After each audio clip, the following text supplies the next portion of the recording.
Добар ден, почитувани. Добре дојдовте во првото издание на Телма амбуланта во новата година. Петочата емисија ја реализираме во соработка со клиничката болница Жан Митрев. По новогодишните празници, многумина се соочуваат со надуеност, замор и чувство на тежина, што на вистина му се случува на телото по прејадување и алкохол, и дали ни е потребен детокс или организмот самиот се прочистува. За разликата меѓу агресивните детокс диети и умерениот паметен пресврт во исхраната, без гладување и екстремни пристапи, разговараме со Татјана Павлова, нутриционист. Останете на Телма.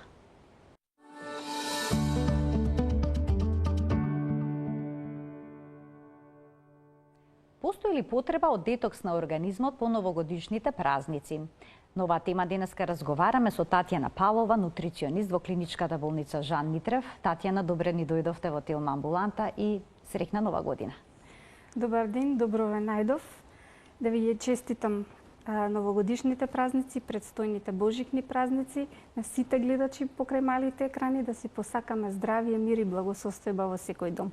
Така, тоа е најважно. Да. По новогодишните празници многумина се чувствуваат уморно, имаат подуеност во стомакот.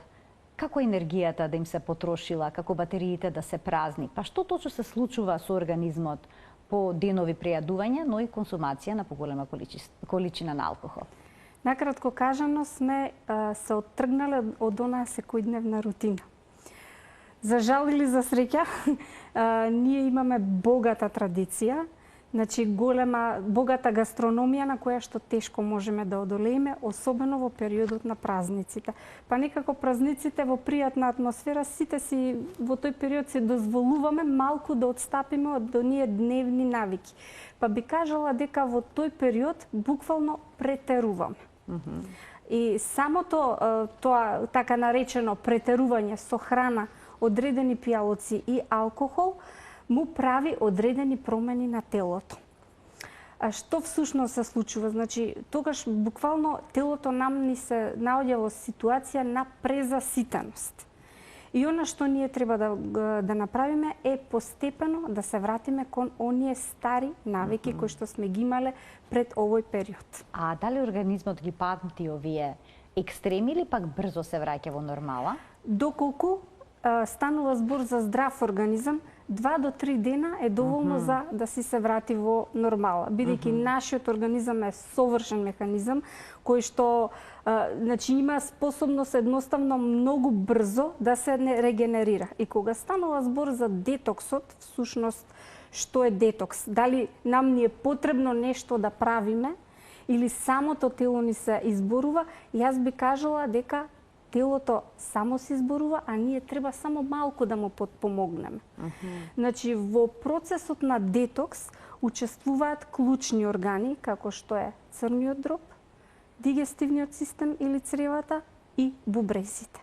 И кога тие синхронизирано работат, значи нашето тело секојдневно 24 часа си прави природна детоксикација. Тоа значи нашиот организам самостојно се прочистува, но споменавте ние треба да му помогнеме. Да. Сега какви се тие детокс пристапи, односно детокс диети од нутриционистички аспект да ни појасните? Вака, ајде најпрво би сакала да објаснам точно што се случува во периодот кога ние се прејадуваме, консумираме поголема количина на шеќери, алкохол и така натаму. Прво, доколку консумираме алкохол, нешто повеќе од што треба, прва реакција има црниот дроб. Значи, буквално алкохолот го смета како закана и му дава приоритет да го преработи и отфрли од организмот. Додека другите биохемиски процеси кои што се зависни од црниот дроб во тој период се во мирување. Ваквиот процес може да доведе до хормонски дисбаланс. Значи, нагли флуктуации на шеќерот во крвта и од тука може да се доведе организмот до подуеност, до поспаност, сувост на устата и дехидрираност. И трето, ако телото не ни е нам доволно дехидрирано, а алкохолот знаеме дека има ефекти да не дехидрира, Да. автоматски, да, точно, автоматски нашите бубрези не работат како што треба. И сега, ајде да се вратиме назад. Што треба прво да направим? Значи, за да му помогнеме на нашето тело да се исчисти, најпрво неколку дена без алкохол. За да може црниот дроб убаво да почне да си работи. Второ, вода. Колку вода? Значи, ако ме прашате колку вода, секој организам има своји индивидуални потреби кон водата.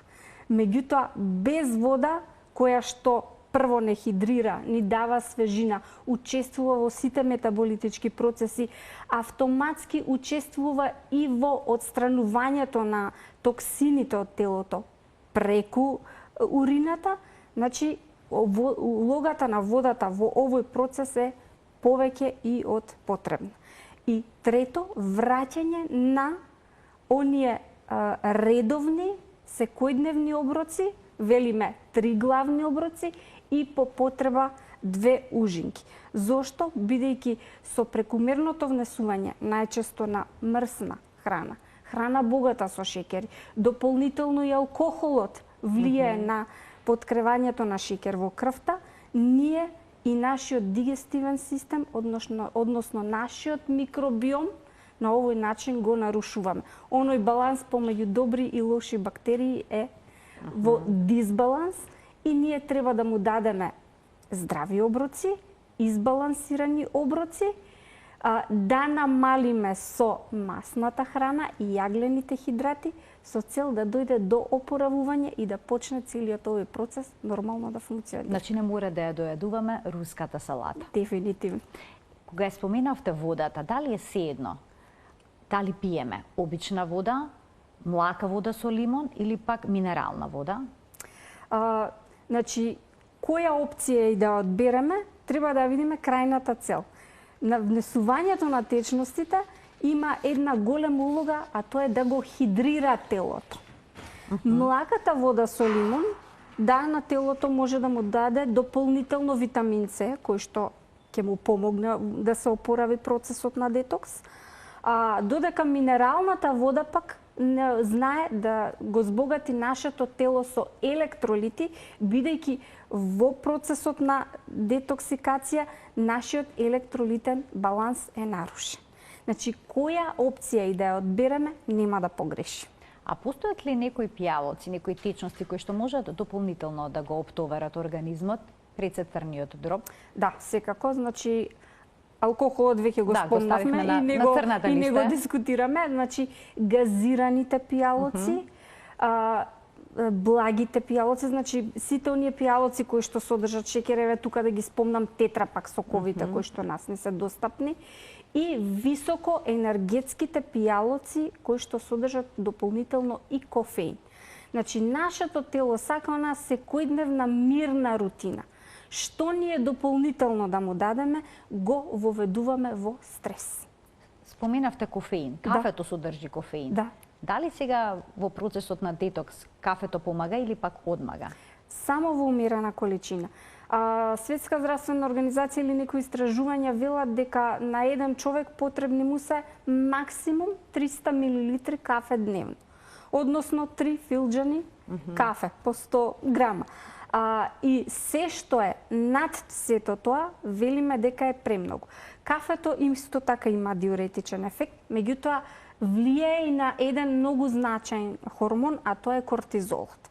Значи, прекумерната количина на кафе може да го покачи кортизолот и кај некои личности да создаде вознемиреност, треперење, срцебиење и нешто што е најзначајно да го наруши сонот. Сега, во процесот на детокс, сега ќе се надоврзам, нешто што најмалку спомнуваме, а тоа е квалитетен сон од 7 до 8 часа. Значи, независно дали сме во период... Значи не се работи само за исхраната, туку и за сонот, значи, за целокупниот начин на живење. Конкретно би спомнала за детоксот. Значи, не значи дека ние треба да се прејадеме за телото да го доведеме до дисбаланс. И одреден начин на живење, стрес, загаден воздух, исто тука ќе го спомнам, може да доведе нашиот организам да биде токсициран. Па поради тоа, значи, доколку некој кај себе си приметува и во обични денови, и во било кој период во годината да има нарушен сон, веќе е аларм дека треба нешто со своето тело да направи. Има популарна детокс диета само со сокови. Дали препорачувате ваков екстремен пристап на чистење на организмот? Апсолутно не. Значи, ајде вака да се вратиме од една основна единица клетка како функционира и што неа и треба. Значи, една клетка е составена и од масти, и од јаглехидрати, и од протеини. Тоа се трите главни макронутриенти кои што ние ги внесуваме преку храната и за таа клетка да функционира нормално и се потребни. Соковите, значи што представуваат? Они можат да помогнат само во хидрирање на телото. Значи, нити содржат протеини, нити содржат масти. Може да содржат јаглени хидрати, доколку се добиени од овошје, и нешто што се вели диететски влакна. Зависи ако дали е блендирано или е цедано. Меѓутоа, никаква друга нутритивна вредност нема. Одредени сокови може да го подпомогнат процесот на детокс на начин на кој што нас ни даваат хидрираност. Иначе дека ќе не исчистат од нешто, со тој став јас не се сложувам. Истото и со чаевите. Значи, детоксот не представува нити сокотерапија, нити живење на чаеви одреден период. Така, чаеви со лаксативно дејство пред се земаат? За жал, да. Може ли тоа микробиомот да го наруши, да создаде дополнителен проблем? Точно, значи може да ги оттргне добрите бактерии, меѓутоа и да не дехидрира. Некаде каде што не треба. Значи, сега тука веќе се прашуваме дали станува збор за здрав организам или за организам кој што веќе се соочува со одредени заболувања. Значи, со чаевите навистина многу внимателно. Нешто што би препорачала како чај, кои што се лесни, кои што можат да ни дадат свежина. Првенствено, еве, јас сум лично љубител на чаеви, особено во зимскиот период. Велиме, го хидрираат телото и велиме дека е нешто што ни дава топлина. Може да не стопля и да не загре. Меѓутоа, сето тоа да биде во умерена количина, 1 до 2 шолји дневно, и да предлог би било нане, кој што поволно делува на дигестивниот систем, камилица, која што не смирува, значи може да ни го подобри сонот, секогаш велам една чаша чај пред спиење, многу поволно делува на лачењето на мелатонин и добар сон. Значи, чајот од глуварче, тој веќе му подпомага на црниот дроб, значи да се лачат одредени ензими кои што ќе помогнат, значи да се свари храната. И значи, отприлика тие се некои чаеви кои што... Што е со зелениот чај? Како тој да се прима и дали навистина има улога во детоксот на организмот? Зелениот чај содржи одредени фитофенолни соединенија, помага во детоксот, меѓутоа и со зелениот чај умерено, бидејќи сепак тоа се чаеви кои што содржат кофеин. Претходно споменатите чаеви не содржат кофеин. Значи, чаевите ги делиме на оние кои што содржат и не содржат кофеин. Црниот и зелениот чај влегуваат во категорија на чаеви кои што содржат кофеин и нив би ги препорачала во првиот дел од денот, кога нам ни е потребна будност, кога нам ни е потребна концентрација. Додека другиве чаеви може да се консумираат и навечер. А што е со оние готови мешавини од чаеви што се продаваат како чаеви за детокс? Дали се тие безбедни за секого? Не, за секого не се безбедни. Значи, тука навистина би препорачала лекарска препорака, особено ранлива категорија се бремените жени, ми ги спомнала тука, луѓе со хронични заболувања, популација која што е на одредена терапија, бидејќи многу често фитомедицината е многу интересна област. Да. И навистина треба да ја добро познаваме за да можеме да ја применуваме. Значи, чаевите содржат фенолни соединенија кои што можат да дојдат во интеракција со одредени лекови. Конкретно би ја спомнала и популацијата која што е на одредена психијатриска терапија. Тука особено би дала акцент. Еве пример ќе го дадам чајот од кантарион, кој што велиме дека е природен антидепресив. и доколку сме на некоја терапија препорачана од психијатар, само со дозвола на доктор може да се користат одредени чаи. Ова го дадов чисто како пример, меѓутоа кантарионот всушност има слично дејство. Точно. Значи, поволно делува на дигестивниот систем, значи ги обновува клетките на желудникот, помага во лачењето на ензимите и така натаму. Навистина има низа позитивни својства, но кога треба да го користиме, навистина треба многу да се внимава, предпазливо. Да. А што е со наизменичното гладување или пак гладувањето после пост 2 или 3 дена, пост само на вода и слично? Како детокс, како форма на детокс? Тоа не би го препорачала во ниеден случај доколку сме имале фаза на прејадување и наеднаш да се ставиме на гладување. Значи сме направиле последователно 2 големи стреса на организмот. Прво сме го довеле во фаза на прејадување, а после тоа нагло да го прегладним. Значи 2 големи стреса на телото сме направили. Значи постот или она популарно intermediate fasting што би го рекла е добре дојдено, меѓутоа првенствено повторно ќе кажам кај здрави лица, и тоа да биде постепено. Значи што всушност се случува во тој период? Ги одмараме органите. Особено зашто велиме навечер тоа да се случува, односно ако најмалку да биде 12 часа, затоа што црниот дрог токму во текот на ноќта, додека ние мируваме и спиме, он ја има таа способност да се чисти. Значи постот да биде најмалку 12 часа, а доколку сакаме или имаме можност повеќе да издржиме 14 до 16, тоа би делувало благопријатно да се намали апетитот или да првиот оброк кој што ќе биде да не биде преголем, да не биде преобемен. Велите не за строг детокс. Да. Тогаш која е најдобрата алтернатива? Што е тоа што вие го препорачувате како умереност? Или би рекле ресет. Значи ресетирање, односно да се вратиме во нормален баланс. Тоа е непрескокнување на оброци, значи задолжително појадок, ручек вечера, 2 мали ужинки, намалување на јаглените хидрати, намалување на масната храна, доволно хидрираност и доаѓаме до моментот на клучните диететски влакна, значи храна богата со диететски влакна. Така, значи зеленчукот треба да биде присутен во сите 3 оброка? Пожелно. Да.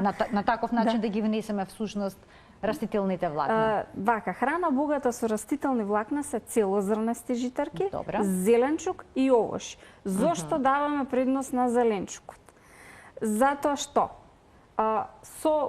прво е нискокалоричен, нешто што велиме консумирај го во неограничени количини, тоа се салатите. Од таа гледна точка велиме зеленчукот. Второ, зеленчукот изобилува со витамини, изобилува со минерали, изобилува со вода. Значи имаме и зеленчук кој што има поголема концентрација на вода. И на тој начин ние го хидрираме телото. Секако и овошјето тука, меѓутоа даваме предност на овошје кое што не содржи многу шеќер. Значи да не биде банана јадам само и толку. Значи тука би ги цитрусите, особено зимскиот период, и тоа како се застапени на нашите трпези, меѓутоа во текот на целата година велиме овошје со јаки интензивни бои, затоа што изобилува со витамини и антоцијани кои што се големи антиоксиданти, а од друга страна делуваат благопријатно на стабилизација на шеќерот во крвта. Дали растителните влакна имаат и улога во прочистувањето на цревата? Растителните влакна имаат многу голема улога, значи кога ќе речеме храна богата со растителни влакна, општо земено ја препорачуваме за добра дигестија, ја препорачуваме за стабилни нивоа на шеќер во крвта, ја препорачуваме за чистење на крвните сладови при покачен холестерол. Значи, диететските влакни имаат огромна улога. Точно е прво во дигестијата, велиме на телото, како знаеме исто така дека му е потребен детокс, доколку се соочуваме со обстипација или запек. Прва борбена единица храна богата со диететски влакна и вода, затоа што на тие диететски влакна им треба растварање. Како? Само со внесна течности, за да можат тие правилно и побрзо да си ја обават својата функција. Втор момент, што се диететските влакна? Го спомнавме на почеток, балансот на микробиомот. Значи, тие се храна за добрите бактерии или пребиотици, кога ќе речеме храна богата со пребиотици и пробиотици. За да можат тие добри бактерии да се хранат правилно, ние треба да им дадеме подлога, а тоа е храна богата со диететски влакни. И сега кога ги спомнавме и пробиотиците, се наоѓаме во зимски период, кога туршијата е максимално застапена на нашите трпези, а тоа е храна, значи велам природно, богата со пробиотици. Ферментирана. Но под услов да биде ферментирана. Аха. Значи да сме сигурни дека да не е ставено природно... оцет во зимницата, така? Не, оцетот е составен дел, меѓутоа кој тип на оцет да не се додадени конзерванси. Конзерванси да не се додадени. Значи... Или појачувачи на вкусот и така натам.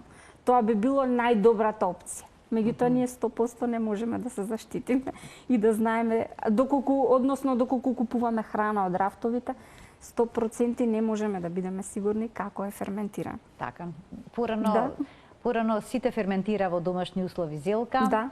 И тоа беше исклучително корисен продукт во исхраната на населението. Можеби понекогаш и треба да се вратиме на старите навики. Апсолутно дека треба да се вратиме на старите навики. Значи, ферментираната зелка или она позната јува, расолница. Расолница, да.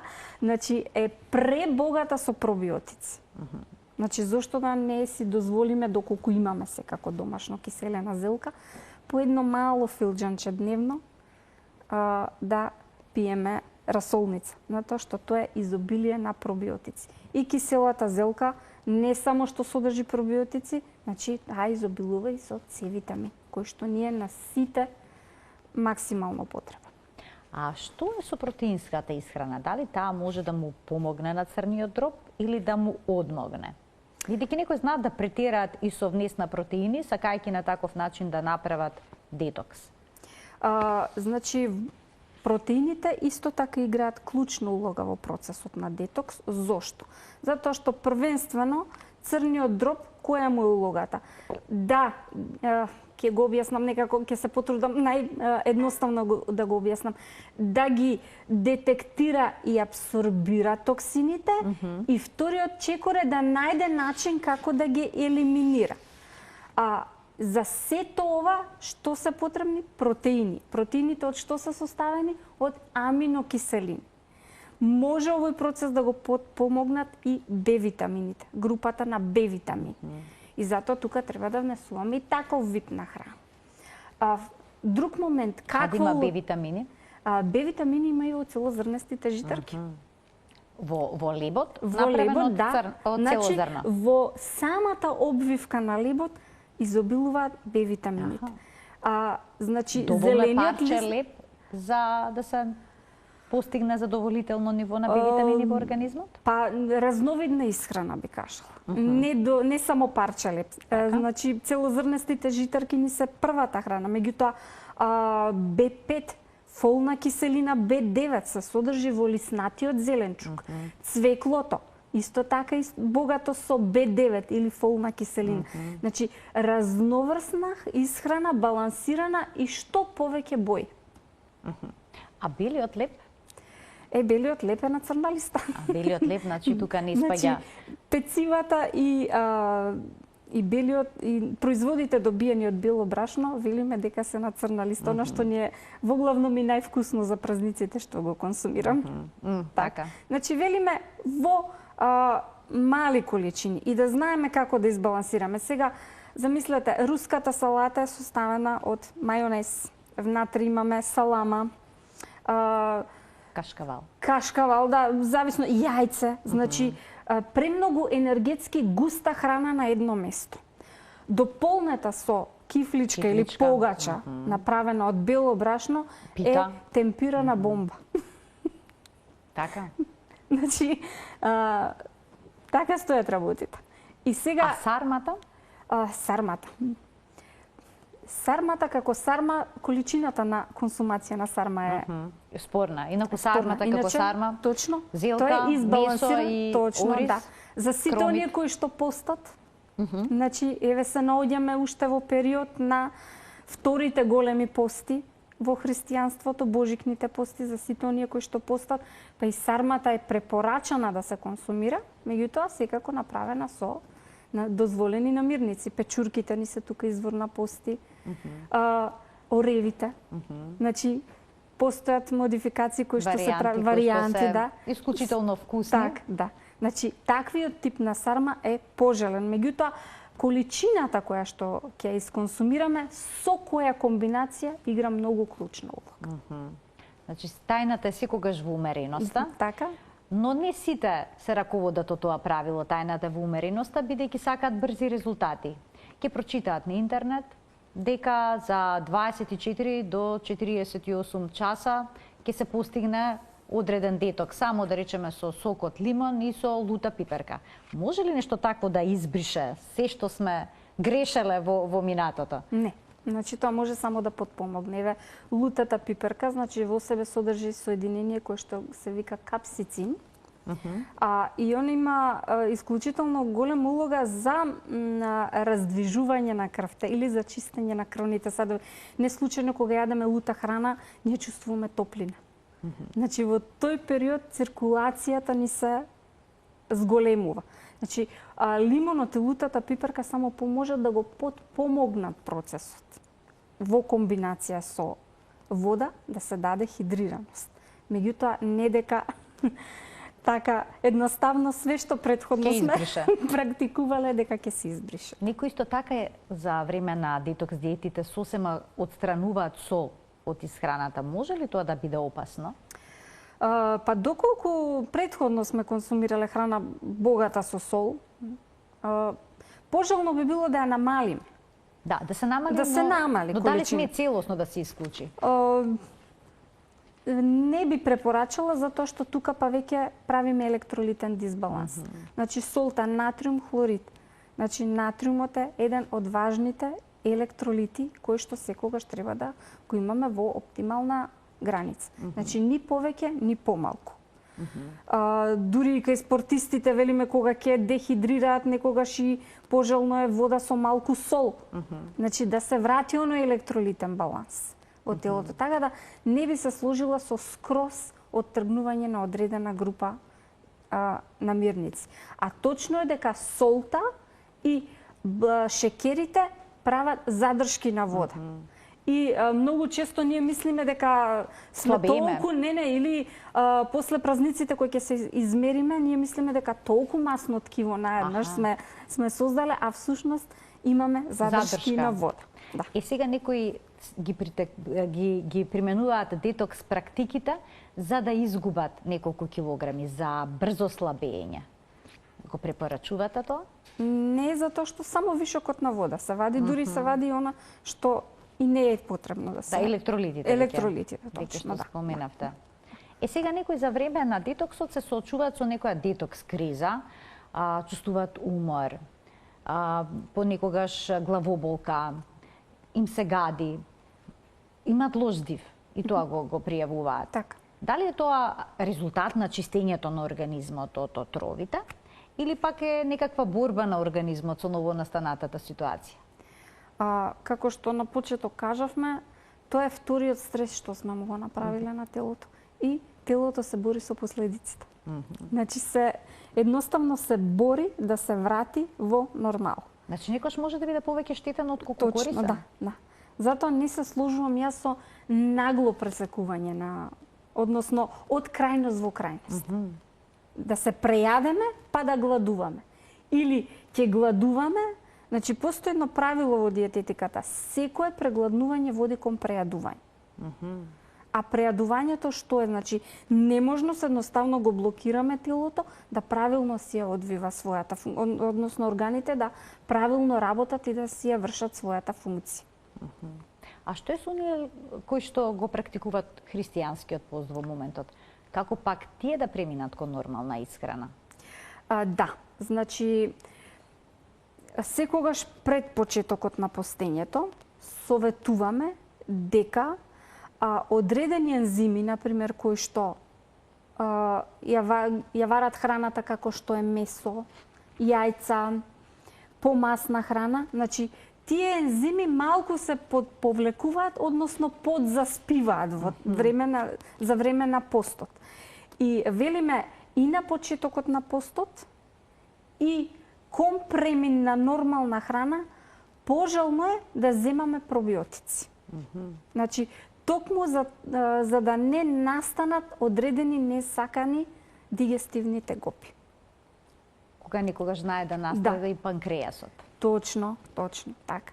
И значи да се задржиме на оние, пошто еве во текот на постот кај голем дел од популацијата се и зависно како го практикува, што консумира во текот на постот.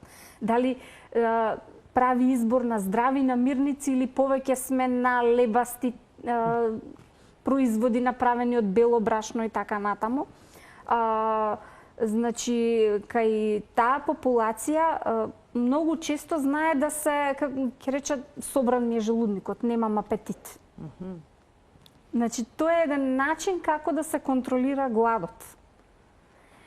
И не случајно нам ни се дадени периодите на постењето. Ние имаме неколку пости христијански во текот на годината и јас велам дека е убаво да ги практикуваме, затоа што токму тогаш внесуваме храна богата со диететски влакна, дигестијата ни се поправа, кожата се чисти, телото ни е повеќе хидрирано и така натаму. Меѓутоа, повторно ќе кажам, зависи кој избор на храна го правим.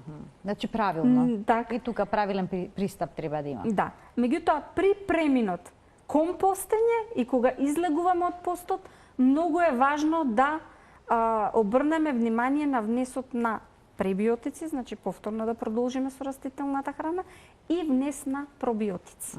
А потребни ли се некои дополнителни суплементи во овој период од годината? Ова е веќе индивидуално, значи ако станува збор за здрав организам кој што внесува избалансирана храна, богата со бој, богата со нутриенти, мислам дека храната е доволен извор на витамини. Но доколку на крвна слика или се почувствуваат одредени симптоми и се јави дефицит на некои витамини, секако тука се препорачува.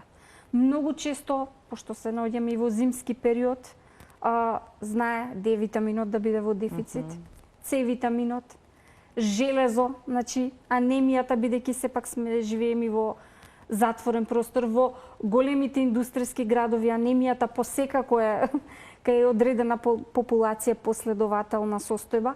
Значи, во тие состојби да се препорачува и суплементирање. Споминавте наменито да имаме ферментирана храна, да бидат присутни и растителните влакна. А што е со супите, со чорбите? Дали се тие добар начин за детокс на телото? Да. Затоа што, за разлика од соковите, чорбите ако ги правиме со одреден протеин, дали печурки ќе ставиме, дали некоја чорба со печурки ќе направиме, дали тоа ќе биде чорба од мешунки, дали ќе ставиме месо, пилешко или риба, тука веќе имаме полн оброк. Значи имаме и протеини, и јаглехидрати, и масти. Она што на телото му треба. И повторно ќе кажам дека, како и чаевите, чорбата знае да ни даде топлина во зимскиот период. И трет момент зашто највише ги препорачувам чорбите, особено пред да почнеме главното јадење да го консумираме, затоа што кога нешто ќе внесеме во желудникот, стигнува информација до централниот нервен систем и вели, односно до центарот за ситост, вели нешто имам тука, не треба да се прејадам со следниот оброк. И телото сме го хидрирале, сме му дале одредена храна и автоматски од главното јадење ние не можеме премногу да изедеме. И ова е начин како да си ги контролираме или балансираме оброците. Не случајно и нашите предци прво почнувале со супа, главно јадење салата. Само до пред 20 години, ако не се лажам, тоа беше редовна практика. Најнапред супа, па потоа главното јадење. Очигледно дека треба да се вратиме на начинот на кој што се хранеле нашите предци за да бидеме здрави и за да успееме да направиме еден успешен детокс, а по спроведување на одредена детокс практика, по колку време може да очекуваме добри резултати? Ресетирање, што споменавте на организмот. Нашето тело за 2 до 5 дена може да се врати во баланс. И тоа ќе го почувствуваме со енергија, значи сонот ќе ни се подобри, него спомнав и движењето. Значи во процесот физичка на детокс и минимална да е, потребно е да имаме. Дали одредени вежби со истегнување, дали само пешачење ќе биде, меѓутоа и така кој е пожал. И штом ние почувствуваме енергија, немаме поспаност, немаме сувост во устата, значи не чувствуваме надуеност, имаме редовна столица, нашето тело се вратило во баланс. Така сме го постигнале резултат. Многу луѓе после празниците чувствуваат грижена совест поради прејадувањето. Може ли тоа да биде штетно од психолошки аспект и односот на овие луѓе кон исхраната? Минималната загриженост е добро дојдена. Е добро дојдена, затоа што тогаш ќе си речеме, чекај, застани, што направив, ајде да се вратам назад. Меѓутоа, доколку ние се оптеретиме, се обседнеме и го водиме телото кон штетни навики, прегладнување, прескокнување, оброци и така натаму, тоа веќе е аларм дека не треба така. И најдобро е да се фокусираме што од утре, а не што сме консумирале вчера или ден предходно. Значи да го закружиме денешното издание на Телма Амбуланта, никако строги детокс диети. Никако. Значи само намалување на алкохол, намалување на шеќери и намалување на масти. Повеќе варена храна, домашно готвена храна е она што на секој организам му е потребно. И зголеме днесна течност. Зголеме апсолутно. Да. Физичка активност и спиење во комбинација. Ви благодарам уште еднаш за гостувањето во Телма Амбуланта. Ви благодарам, ми беше пријатно. Така, секогаш е пријатно кога сте гостинка во нашето студио. Имаме едни убави емисии кои што се полни со информации, кои што се секако корисни за гледачите. Само накратко уште би одземала една минута. Така, можеме да поговориме што представува нутритивниот преглед. Така. Во болнички услови, така? На клиника? На клиника, да. Но не во болнички услови, туку само на клиника. Само на клиника. Само што представува еден нутритивен преглед? Значи, за сите оние кои што сакаат годината да ја стартуваат со воведување на здрави навики, еден преглед во нашата клиника би им бил добре дојден. Што вклучува тоа? Што вклучува? Значи, вклучува првенствено околу 1 час разговор со нутриционист, каде што ние ги анализираме навиките во исхраната, ја разгледуваме моменталната здравствена состојба, правиме одредени антропометриски мерења, значи висина, тежина, возраст и значи мерење на соодветен софистициран уред, кој што комплетно ќе ни ги измери сите параметри на телото, ќе ни даде јасна слика со колку масти се соочуваме, каква ни е мускулната маса, висцеларните масти, односно стомачната дебелина, во која состојба ни е, дали имаме недостаток на одредени минерали, која е нашата таргет телесна тежина која што треба да ја постигнеме. И тука веќе нутриционистот има убава слика со каков тип на пациент се соочува и што треба да му приготи. Индивидуализиран пристап. Секој пациент во нашата клиника е воден со индивидуален пристап. И значи ќе се надоврзам и нутритивниот преглед, па и детоксот, не значи секогаш строго слабење.